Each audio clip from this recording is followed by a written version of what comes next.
Here we go. Welcome, everybody, to the Inner Solutions live at 6:30 Central Time, Tuesday night live stream. It's the man in blue and olive green and with the plants in the jungle and the Bruce Lee nunchucks here for you, Mr. Jim Cipollini or Cipollini, depending on how you'd like to pronounce it. Either one is right. Thank you very much. So great to see you guys. I'm so happy to be back. My dear good friend and mentor, Mr. Ennis, was here last week, and the rumor was he did a heck of a job. Excuse my language, but a heck of a job. So glad to see him back in front of the camera. I miss doing these with him. We've kind of decided that we're gonna start doing them together a little more often. So we're here to talk all things anxiety and mental health. Today is June 1st, 6/1/21. Ba-bam. And if you see in the description below, we have a link. If you're interested in getting some extra support, we have a link to our anxiety and mental health class, mostly rooted in all things mental health, but mostly about anxiety, almost exclusively. We are wanting to start some new stuff. What's up, Jonathan? How are you, brother? Good to see you, Latonia. We are gonna be starting some new classes and stuff down the road, but right now it's panic attacks, anxiety, it's all that kind of stuff. So settle in, let us know what's going on. We want to use this time to really answer your questions, to hear about what's going on with you, provide some great mental health support, some truth to you, some really tangible things you can do to make sure that you're not just being passive or complacent. You're working through whatever you're working through is really up to you. Your therapists, your doctors, your psychiatrists, they're all consultants, but you are the center, the core of making sure that you're working through what you need to work through. So take ownership of your feelings, take ownership of your journey, and really take ownership of your life by being intentional. So let me know what's going on with you, and let me know what's happening with you. What's up, Marie? How are you? Good to see y'all. Good to see y'all. Happy to be back, man. I actually spent the last week with a client who was here in town. We did what we call an intensive program, meaning for that week, saw that client 8 hours a day for 7 days it was. And we basically kind of scrunched in 3 or 4 months worth of coaching in 1 week. And it was pretty incredible. We took out the whiteboard, we did some traditional learning, we did a beautiful morning and evening routine. We also found in some kind of exposure therapy experiments. Meanwhile, lots and lots of inner exploration and application of different therapeutic models. So it was like, I love doing those intensives. It is extremely intense, even for me, just, being primarily focused on somebody else for a long time. So, man, that's, I love those. Those I do, I try to do them as often as possible, but really what it ends up being is like 1 a quarter because, it's intense, absolutely intense. So yeah, get those questions in, get your stories, and please, guys, share with where you're at, what's going on with you, what stage are you at in your journey. I'm going to start answering questions in just a second. I got a little bit of custodial stuff to do here with the live stream, making sure it's posted and ready to go. And then we'll get to these questions in a hot little second. What's been going on this week? I'm trying to think. In our class yesterday, we reviewed what does it look like from the start of having panic attacks to working through the anxiety that goes with them to really maintaining that calm, confident, free state from anxiety. And it's really good to have a written out kind of roadmap. On that roadmap that we have for the class, it's like it talks about all the different skills, all the different models of therapy, how to soothe anxiety on a cognitive, physical, and emotional level, which are all a little bit different strategically to deal with, which is really, really necessary to have all those skills to sustainably work through it. What happens with a lot of people is they'll have a bout and a cluster of anxiety, then they might feel good for a year, 5 years, 10 years, and then it comes back. And it's really because they didn't learn all the necessary skills to really work through and sustain their, what we call their gains in dealing with the anxiety. Yeah. All right, so let me get to the chat here. We are here. Let's do this, says Jonathan. Let's do it, man. I love it. Latanya says, hey, what's up, Latanya? So good to see you. Marie says, Jim. What's up, Marie? Katrina says, I've cut back on Dr. Peppers and I'm still the same. Yeah? What do you mean? What, you've cut back on your Dr. Pepper and you're still anxious? Yeah. So it's great that you cut back on your Dr. Pepper because it's full of sugar, caffeine. I think Dr. Pepper has caffeine. Let me verify that. Does Dr. Pepper have caffeine? Dr. Pepper contains 3.5 milligrams of caffeine per fluid ounce. 12 fluid ounces is about 36 grams of caffeine. How much caffeine is in a standard cup of coffee? How much caffeine is in a cup of coffee? I got a bug crawling on me. 95 in a coffee. So every Dr. Pepper, every 12 ounce you drink is about half a cup of coffee.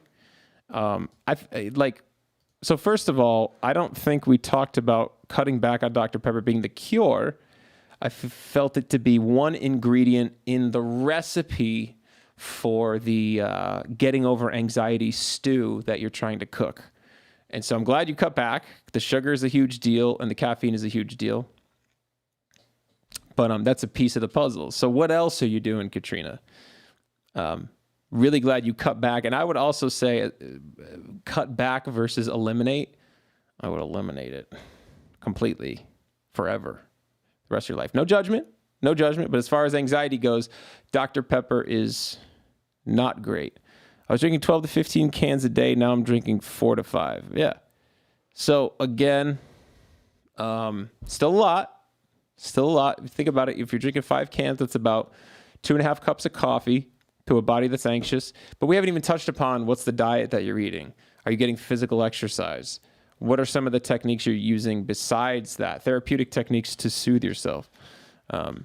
Excuse me, I need to turn on the fan. It's hot. What are some of the other techniques that you're using to soothe yourself, Katrina? Very proud of you. To be honest, cutting your Dr. Pepper intake by 60% or more is incredible. I would highly encourage you to drink some fruit juice so you still get some healthy sugars in. So you're not just going through wild withdrawals, because that's a lot. I mean, 12 to 15 a day is a ton. 4 to 5 is a lot. But that change is incredible. So we really got to give you a round of applause and say you did a hell of a job cutting back. That's extremely difficult. Maintain that and build on it. That's what working through this is all about. You develop a skill, you practice the skill. While you're practicing the skill, you're still developing and learning about other skills. For you, this is about dealing with the withdrawals from the Dr. Pepper, continuing to take more away, and now learning about a lot of the foundations we're going to talk more about and that we talk about every week. So good work. Keep your work shoes on. Keep your hard hat helmet on, because we still got more work to do. But great job. Great job. Latanya says, what can I do because I want to take a little vacay? I like how you spelled it. But I have some anxiety in the Beltway. Trying to see what I can do. What is the Beltway? I have some anxiety in the Beltway. Beltway. Like a highway encircling an urban area? I don't know what that means. I need help. I need an adult. Somebody explain to me what does that mean in the Beltway?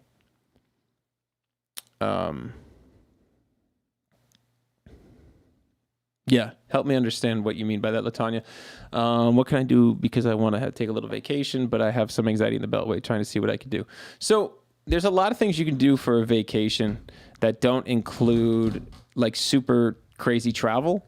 A staycation, number one, is a big one. But I think I remember that is your home situation pretty busy, that's part of what you're trying to get away from? Where do you feel comfortable? It sounds like maybe you're having a little trouble driving. Just give me some more information. What is the Beltway? I feel like if I understand what the Beltway means, I can help you. Is that a way, like a highway thing? The highway. Ah, okay. Yeah, so you could do what we do on motorcycles, which is we hit the old avoid highways button on Google Maps. That's one way to deal with it.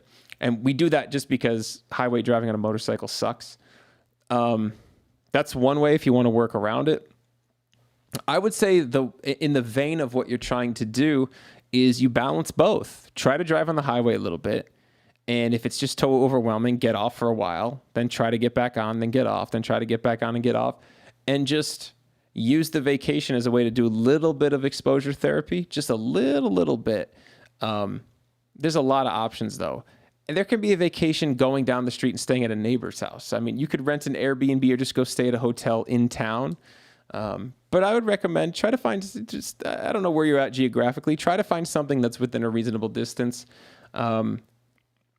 But it really depends on what are you trying to take a vacation from? Are you trying to get out of your house? You're trying to get out of your immediate comfort zone? Or are you wanting a vacation to kind of like what is the vacation from? Is it from work or is it from the household? If it's from the household, I'd recommend you get at least 35 to 40 minutes outside of the house. There's just an energy to when you get out of your immediate bubble that you're just, and just go in a direction you don't typically go in. Could be north, south, east, west, northwest, northeast, whatever. Get out of your immediate psychological comfort zone, meaning a place that you're less familiar with, but with a destination that you feel comfortable. So get a hotel, an hour from the house, hit the avoid highways button, and it'll keep you kind of in civilization for the most part, still on main roads, to where if you need to pull over, if you need to take a break, but make it to that destination, just take as many breaks as you want and make that part of the drive. The drive is not, I'll be there in an hour. The drive is, hey, I'm going to get there and I'm going to take as many breaks as I want, but I'm going. That's the most productive thing you can do. So let's continue that question with a little more information. Elizabeth. What's up, my dear?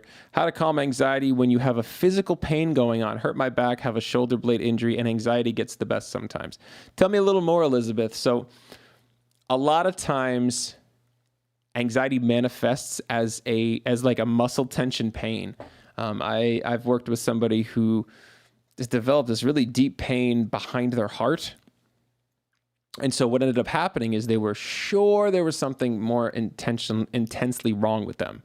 Doctor said they were fine, but they were just so sure there was something more wrong with them. And what they ended up doing was, after being checked out, they realized, okay, this is anxiety. This is my anxiety. So it was then the fear of when the pain was going to come. And I'm curious to know what you mean when you say anxiety gets the best. And are you talking about like in reaction? So you're worried like my back will never heal. I have a shoulder blade injury and that's just never going to get better. What do you mean by anxiety gets the best? What it meant for this woman was it took getting checked out and it took a lot of reinforcement to really get through to her system that this was anxiety. There is nothing wrong with her heart. So I'm wondering if you have a similar thing, if there's something else going on. I was drinking 12 to 15 cans a day and I'm down to 4 or 5. So great. Amazing. Absolutely amazing. Jonathan says, I agree, cutting pop. I lose 40 pounds within the first month. I have more energy and feel better. So I would quit if you can. All right. Thanks, John. V8 juice is great, says Elizabeth. Cool. 100% juice. If you're going to drink juice, it's got to be 100% juice. I would highly recommend you organic juices, 100%. But it's a way to substitute sugar. Marie says, I used to sometimes have 5 shots of espresso a day. By the way, it's espresso, not espresso. Thank you for spelling that right, Marie. I respect that. Eliminated caffeine in December. Not when I have Starbucks. It's 2/3 decaf now. It can be done. We can do hard things. I go through phases with coffee where now I'm in a wild phase where I'm drinking. Look, I'm drinking, have a little coffee right now. And then I'll just stop because sometimes I'll go overboard with it and then it's just time to pull back. My therapist said a great thing to me like probably 5-6 months ago. He said, because I was like, man, I tend to go a little bit to the extreme, then I go to a little bit the unextreme, and I never feel like I hit the center. He says, that's what balance is, man. Balance is not like riding on a balanced way all the time. It's that you're consistently recalibrating to stay as close to the center as possible. And I thought that was really profound. I loved that. Loved it. Latonia says the highway. Scared to be on the highway. She's trying to get away from the norm of everything that has been going on. I feel like it would help to be more specific. What is the norm of everything? Is it your house situation? I think I vaguely remember you were like in a house. Were you the one who was like, you quit a job? You gotta help me through this, because this was 2 or 3 weeks ago you were talking about this. You were the one who like was working a job, but you hated it, but your parents wanted you to work that. Is that right? I'm not sure if I'm remembering that right. What is the norm of what's been going on for you, Latonia? Anytime to recharge is great, but if you're trying to run away,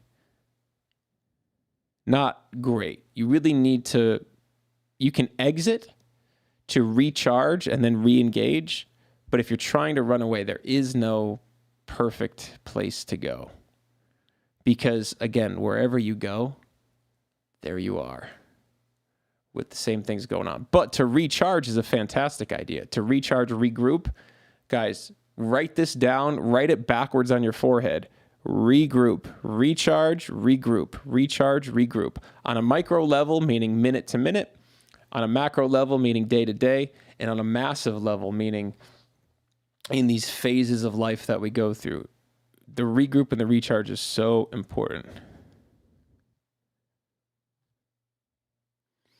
Elizabeth, struggling with some pain, says, I was diagnosed with a winged scapula and very rare, so trying to find something to fix it. More like it would never heal. I can speak on the anxious side of it. That you're anxious, it will never heal. Okay. So, to me, it's very similar to being uncomfortable on a plane or thinking there's going to be a plane crash, which is you just try, like you cultivate presence. And it's the same technique in dealing with thoughts. Those thoughts are just not rooted in reality. Those are future predicting thoughts. So we immediately identify them as distorted. Let them come in. It's okay. Help the part of you that feels like it's feeding, it's the mechanism for those thoughts, because that part of you is scared. It's worried that it's not going to be better. And that's not rooted in reality, right? The reality is maybe at this moment you're having a little bit of pain. Maybe at this moment you're not having a little bit of pain. We don't know what it's going to be the next moment. So when you cultivate presence with it and you minimize the future predicting, you allow it, the future predicting thoughts to come through, but you don't necessarily believe them. Just identify with like, hey, maybe it won't be so bad. We really don't know. You just allow yourself to be with it in the moment. The reason I talk about the plane is because my fear was always, when's the big bump going to come? When's the pilot going to come over the loudspeaker and start screaming, we're going down, there's something really scary ahead, we can't get around it. And it never happened. And it's like, for you, I feel like this is never going to get healed. It's never going to get better. Those future predictive distorted thoughts are a symptom of a part of you that values that your shoulder works, values your health. So you can identify it and use that too and say, wow, I really value my shoulder. I really value my physical health. Then you can also go to the opposite end of it if it feels like this is good and be like, well, if this doesn't completely heal, it's not the end of the world. It's a little painful. But I can still have a great life if I still have this pain. But then the real core, deeper answer, Elizabeth, is I don't know what's going to happen. And I don't know what's going to happen. It could be just fine. It could be completely and totally fine. So try to stay grounded and use those grounding techniques, when you start to feel really overwhelmed with the anxiety. What if this never happens? What if never? Part of that anxiety wants is complete control over the situation. And just remind it, hey, we don't need to control this. We're okay. Like, we're existing just fine. We're in a chat with a really great guy. We're living the high life here. A beautiful live stream, able to type, able to function. And this all goes with the caveat of, I'm sorry for your pain. That sucks. Yeah, but you're going to be okay. Definitely emotionally and psychologically, you're going to be okay. Absolutely. Jonathan says, I could use help managing my stress on my business adventure. What do you mean? I need more information, Jonathan, if you're willing to give it. No, Latonia says, my house situation is good. I just wanted to go somewhere. I've been working from home and staying home since the pandemic first began. You gave me a good idea. I will just find something local. Okay, so if that's the case, it's just any changes seen is so beneficial. Yeah, if you're feeling super stagnant, any creature comfort, any change is going to be beneficial. Latonia, yeah. So get out of your comfort zone. I would say push it a little bit as much as you can to get further out. Go somewhere you're potentially excited about. Give yourself plenty of time on the journey. If driving is hard, the highway is hard. Mix in a little bit of highway with the side roads. I would encourage you to mix in as much as you can. You feel like you can handle. And then when you really feel like you're, it's too much or you're just completely exhausted, take the back roads. Again, it's just that wonderful avoid highways button on Google, what's it called? The Google thing. You're so welcome, Elizabeth. Absolutely. I'm trying, and Elizabeth, I'm throwing out a lot of strategies. I'm throwing out best case scenario, worst case scenario, but truthfully in between is the most grounded answer, which is help. Like, don't try to shut the thoughts up. That doesn't work. Just consistently remind yourself and do that inner self coaching. You can do the CBT thing where you write down the truer thought, which is what you're going to already kind of automatically do, which is like, hey, I don't know what's going to happen with the shoulder. We don't need to worst case scenario it. We don't need to, and it's like, we're going to be okay no matter what. Even if there's some pain, that's okay. But more than likely there's some treatment out there or some kind of physical therapy. And truthfully, to throw in the extra element, Elizabeth, I wouldn't be surprised that as your anxiety subsides more and more, that it starts to feel better as well. You get a lot of people with muscle pain, soreness, lower back pain, headaches that are really, really, really foundationally rooted in anxiety. So hopefully that'll help too. What's up, Ann? Good to see you. How are you? Virginia, how are you, sweetheart? New to this whole anxiety thing, the last 6 months I've struggled with it big time, but managed to live as normal as I can. For example, I had a panic attack for the first time in a Walmart, and my way around it was online orders so I can avoid going into shop. Up until last week, I thought I was going to be fine and manage life still, but I'm unable to leave my house and considering taking a leave from work. I want to feel hopeful that it's going to get better. When I catch myself expressing how I feel to my support system, I repeat that I wish I was normal. Hey, Virginia, okay, lot to unpack.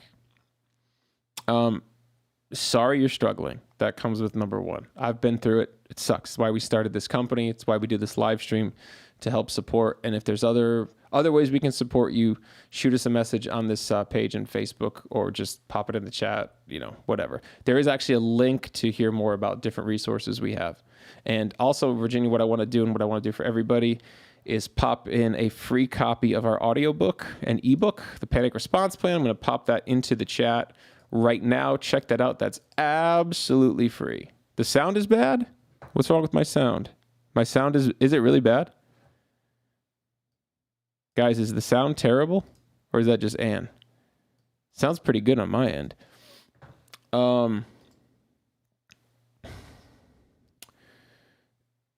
Okay. So, Virginia, you had a panic attack for the first time in Walmart. So, as counterproductive as this sounds, what's up, Melody? How are you? As counterproductive as this sounds, you should go back to Walmart. Yeah. As counterproductive as this sounds, let me rephrase. As counterproductive as this sounds, you should read the panic response plan. The book, the audio book I just posted a link to in the chat. And you should go back to Walmart. Why? The things you avoid. The avoidance intensifies and exacerbates the problem.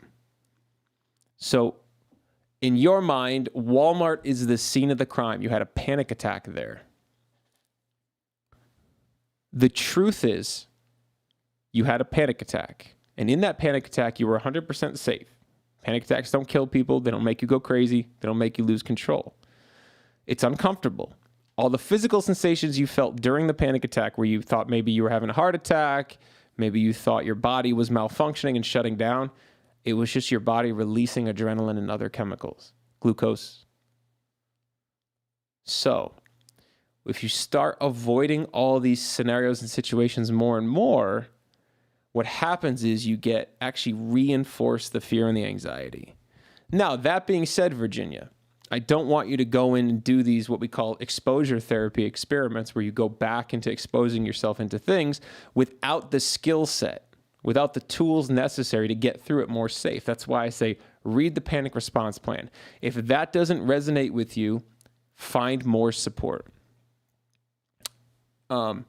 Expressing how you feel to people is great, but what you really need is a knowledgeable, functioning support team that can intelligently help you with these skills and stuff like that. So that can be a therapist that you find. That can be books that you read. It can be lots of online resources, YouTube videos, stuff like that. When you feel like you have a foundation of, okay, I know I'm safe. I know that even though I get anxious in Walmart, I'm going to do it intelligently. I'm going to go in, but I'm going to leave if I need to. And I'm going to follow and move in tandem with feeling like I can get through it. And I'm going to get through it because I need to kind of train my brain from this anxious response. And, you know, Virginia, there's lots of causes of what brought you to this anxious state or what causes panic attacks. Things general stress, different present day behaviors, unprocessed trauma, unprocessed emotion, lots of things. And that's going to really be the key. But I would say don't just avoid and avoid and avoid. Because what happens is kind of what's happened. You're unable to leave your house. The truth is you're actually able to leave your house. You're scared to leave your house. And it's normal. I'm not trying to downplay it and I'm not trying to patronize you, but you actually are able to leave your house. And I would say you should, even if it's just to walk down the street, consistently pushing yourself a little further out of your comfort zone, a little further out of your comfort zone. Yeah, I'm sorry you're struggling, Virginia. There's a lot you can be doing to start to move the needle back to feeling better. All right, lots of people saying they can hear me just fine. You should. The sound should be good. Yeah, I actually fixed it.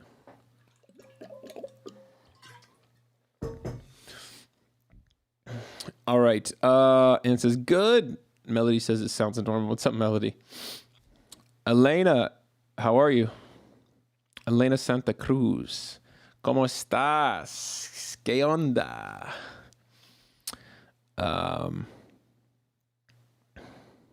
Face your fears.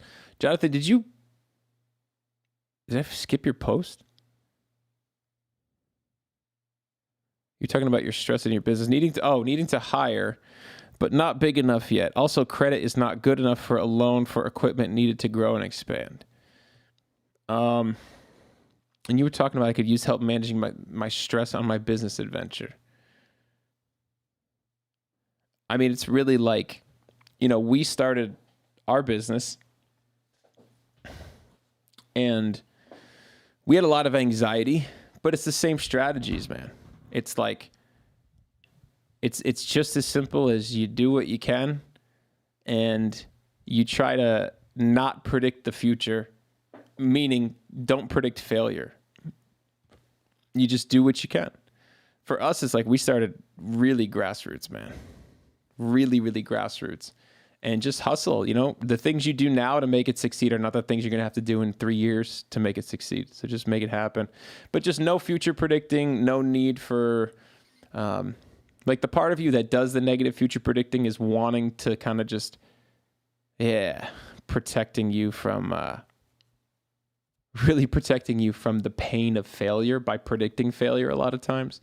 So you just try to be as present as possible. Let me go over to YouTube. Mateus says, what to do when I like someone who's depressed and says doesn't want to talk to anyone, but she still goes to the gym. What to do when I like someone who's depressed and says she doesn't want to talk to anyone, but she still goes to the gym? I mean,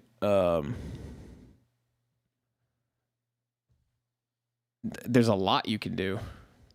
I would say the fact that you say, but she still goes to the gym, I would not, I would take her at her word and not try to like read any signals. Just take her at her word. She doesn't want to talk to anyone. Sounds like either what she's saying is she's not interested. And the fact that she's going to the gym is a good sign because it means she's trying to work herself. She's got some energy. New Jersey SKF says, what's up, brother? What's up, man? I have bad health anxiety, been out of work for 6 weeks. Bad gad. I don't know what that means. Bad health anxiety, been out of work for 6 weeks. Yeah, the health anxiety is a tricky one. I talked to a guy today who was really struggling with health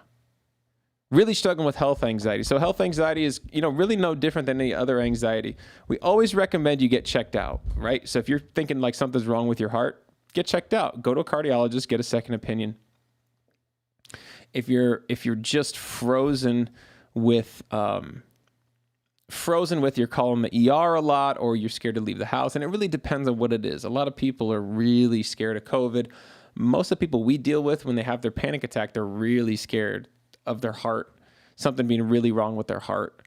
But typically there's like a multi kind of dynamic going on internally. Number one is you have this really, really sensitive part of you that's formed that's monitoring every physical sensation you have. Now, just remember, every physical sensation you have without the story that your mind tells you is just a physical sensation. Things like heart palpitations, things like small headaches, without the story are just very, very normal for your body. Things like a little bit of muscle pain, very, very normal for your body. A lot of those things are exacerbated by the anxiety. So really want to emphasize, without the story, the physical sensations are just physical sensations. So what you can start to do, Jersey, is just be present and feel your physical sensations and let the story float by without you believing it. It's like, don't try to push it away. Don't try to shut it up. Just remind yourself like, hey, I'm just having a physical sensation. Like my heart skipped a beat. That's totally normal. And stop what we call the feedback loop. The feedback loop is when you have like a heart palpitation, you have the thought, oh my God, I'm having a heart attack. You feel more fear. It triggers more physical sensations. Oh my God, now I'm having a heart attack and a panic attack. And it just builds on itself. Just, you feel a heart palpitation. It's like, whew, that was weird. Okay, just a heart palpitation, no big deal. And again, get checked out, but not to excess. That's what it starts to really, really, really start to shut down. Let's see, maybe OD, maybe it's a phone. I try every day to face my fear, says Katrina. Great. Thank you so much, Virginia. You're so welcome. Virginia, if there's any, we're here every Tuesday, 6:30, and let us know any way we can help you. I would highly encourage you to read that Panic Response Plan book. Katrina says, I wasn't even going outside, and now I'm walking 200 to 300 feet from my house. Love it, Katrina. Keep pushing, baby. Good work. Elena says, I'm good. First time here, listening in, feeling the vibe. What's the vibe? What's the first impression vibe? I'm so curious. It's like you see this dude. He's hanging in the jungle. He's got a... Oh, you can't see the picture of the monkey because the ring light's blocking it, which actually, that looks kind of cool, though. What is the vibe in here? I'm curious to know. Agree I invest for the future, but it's too much. I have too much work for one man. That's a good problem to have, dude. Too much work for one man. So either one of two things, man. Either you're overworking yourself or you're underpaying yourself. You're undercharging. And so I would actually challenge you that maybe there's a belief inside of you that you don't deserve to charge more. Or are you saying you just have too much work lined up that you are charging a ton and you need another guy immediately? What did you say about needing to hire but also not big enough yet? It means you're not earning enough money. If you have more work for one person and you don't have enough money to add another person, that means you're not charging enough. It's an unsustainable business model. Welcome to Inner Solutions Business Advice. Hey. Yeah, welcome, Elena. Welcome. Elena says, that's me. I see a cardiologist this week. I'm 56, so my doctor referred me out. Elena, and obviously you're somebody who struggles with anxiety. Is that true? And you're seeing a cardiologist. Why? Is it because you had a panic attack and you're worried about it? Interested to know.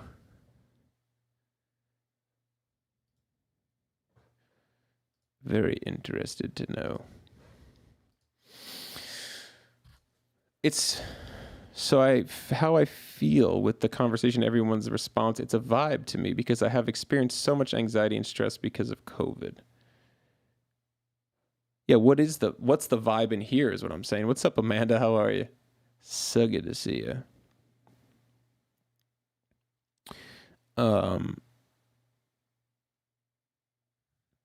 So how I feel with the conversation. No, I know what a vibe. I'm saying, what's the vibe here? Is it a good vibe? Is it a weird vibe? I'm just curious. Also, don't have the customer established due to lack of equipment. Not 100% sure. What's up, Amanda? Good to see you. Shelly says, I've been working with Ennis for 3 weeks now, and I've been feeling so much better. He's amazing. I was able to drive my daughter to the doctor on the freeway today. Congratulations, Shelly. Great work. Whoop. Baby steps. You guys are awesome. Thank you for all you do. Driving on the freeway is not always a baby step, Shelly.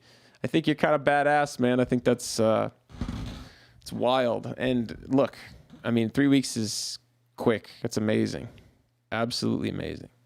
Elena says, I've been experiencing certain chest pains and headaches, numbness in my hands at night. Yeah, so those, like, I'm really glad you're getting checked out, Elena. Those are all of those actually are very common symptoms of anxiety. Chest pains is one of them. Tension headaches from muscle tension. Part of it can be from being anxious, even when you're like asleep and you're anxious, being tight. And also numbness, sometimes numbness and tingling in the hands, kind of like pins and needles, or even like if you've just been sitting on your hand for a long time and it goes completely numb. Sometimes that can come from hyperventilation. So all those fit the mold of anxiety, but definitely get checked out thoroughly first before you decide it's anxiety. You definitely want to get checked out, always.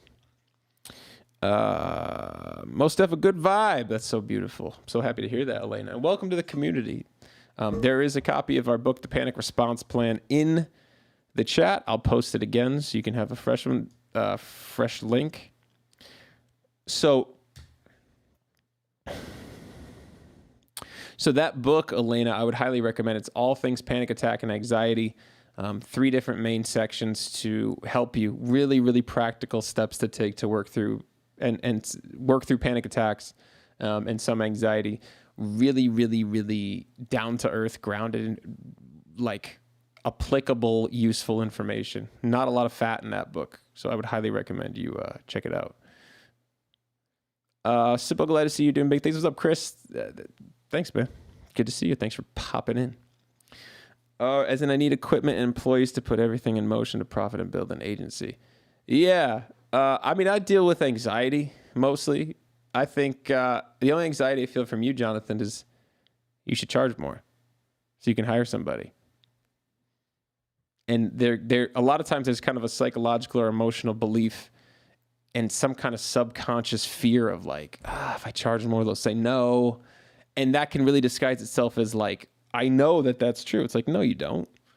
Try it. Try charging enough. Sit down with a pen and a paper, figure out what do I need to make, charge, and that's the amount. And, you know, when you provide a good service, people want it. Amanda says, I'd like to be my own boss one day, for real, especially all because of what I do and who I work for. Hashtag rich people eyeballs. Wait, what? Yeah, you can be your own boss. Do it. Do it. Love it. Elena says we'll definitely look into it. Fantastic. That's so great. I'm trying to establish a customer base. Sure. Okay. Do it, man. Rowdy on YouTube says, hey, man, I want to thank you for the advice you gave me a few months ago. I've been doing a lot better, and now I'm a much happier person. Rowdy, so happy to hear it, my brother. Glad you got some value out of what we say. We've studied a lot. We've worked hard to put these messages together. But glad you're doing, man. I would love to hear more just about, you know, how you're doing. What is changed? What is so much more positive? So yeah, let me think before we kind of wrap this up here. What are some of the takeaways from today? What's the big thing here? Okay. Number one is acceptance of the situation, right? You don't deserve to feel anxious, but then again, it's like you have it. It's here. You got to deal with it. Anxiety is not a genetic disease. It's not a diagnosis that you're stuck with forever. It's very fluid. It fluctuates. And what we do is we teach the foundational tools to work through it on every level, in the short term, medium term, long term, and sustain that peace and everything. Yeah. So it means that you're not stuck. You can see by all the people here, you're certainly not alone. But more importantly, it means the more proactive, the more open, the more support you get, the more knowledge you acquire. Good knowledge, by the way.